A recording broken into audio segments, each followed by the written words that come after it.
Hola, en este video vamos a ver cómo quitar el asistente digital Google del botón de apagado en dispositivo HTC U24 Pro. Bueno, pues si mantenemos pulsado el botón de encendido, sí, vamos a ver que nos sale el asistente. Y si queremos desvincularlo de ese botón y aquí tener vinculado el menú de apagado en su lugar, para esto tendremos que acceder a los ajustes, luego bajamos,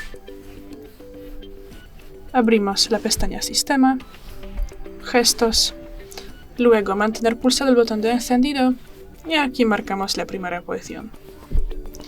Luego podemos seguir y vamos a comprobar.